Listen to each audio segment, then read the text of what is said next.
I've been told that I'm an outgoing chap, and I owe that to my family, because it's their unwavering support that's let me grow into the guy I've come to be, though I can't deny I've been a little selfish in the way I've seen commitments forged in blood, yet I've been lax, almost contact-free. Forgetting all the little things like ringing mum on Thursdays, or dropping mum an email that might just brighten up her worst days. These little acts ain't much to ask, and yet I fail, despite alleged intellect. Ending up just penning bars instead of trying to reconnect.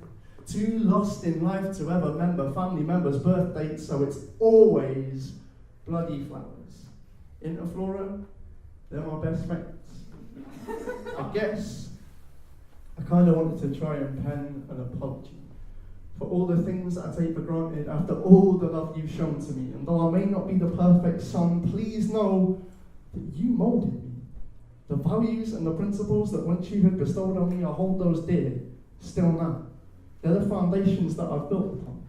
The founding precepts of my worldview, all inherited from one amazing mum. She taught me young, it takes a bigger man to walk away. Instilling a gentle pacifism I carry with me to this day. She said religion, that was a personal decision. And though she may believe in God, she's still not angry about my atheism.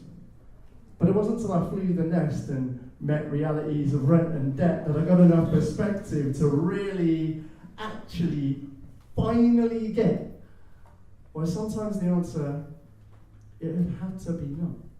Why sometimes I crossed lines and she wanted to show the way my selfish actions eroded her soul while she was struggling hard just to eke out cash flow, raising 2 teenagers, mostly all on her own, because my father died young, and my stepdad was a prick. Left the lumber with a mortgage when he took off with his kid.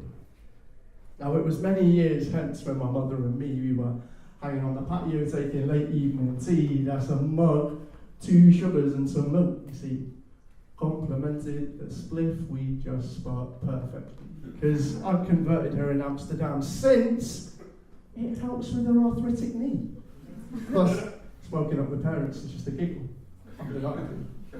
We were chatting about the little things of little consequence, that rambling, giggly, silly talk of those whose follicles bear evidence of indulgence in a very specific herbal homegrown remedy. As a painkiller, there's very little that can match up to its efficacy. But what's important for this tale is its indisputable tendency to promote an openness not often found within society. An ability to express just how we feel and how we might just see things differently from those around, end up debating openly. And so I saw a chance to broach a topic that had gnawed at me relentlessly, this single, seemingly unfathomable quandary. How when I'd stumbled many times just simply trying to support a meager life of frozen pizzas, roll-ups, beers and little more. How somehow she'd given both of us near everything we asked. Within reason, we never went without what we desired within our hearts. But it was then, right there on weathered tiles, that finally she turned to me. She said, if you want to know the truth, I'll tell it nothing less than truthfully. How I provided for you both, well, that was really just through diligently giving up most things for me and my son. I did that willingly. I worked for many years, a lot more hard than you could probably start to comprehend, and for 18 of them, not a penny on myself did I want to spend. Now, I'm paraphrasing here, because my mum, she ain't a wordsmith, which isn't to say she isn't eloquent and quite significantly learned, but I felt I had to add onto her words dramatic emphasis because I wanted her to feel just how I felt about her selflessness. The gravity of what she'd done, that hit me like a truck, because see, I realised this woman, she'd given up her life for me, put my needs before her own, and she'd invested with no guarantee that I would grow into a man who would be worthy of her legacy. So whenever I list my heroes, I always count from 3 to 1. It goes Sage Francis, Bill Hicks, and at the top, there sits my mum, because she's always stuck beside me throughout everything I've done. I'm just sorry sometimes I'm rubbish at being a good son.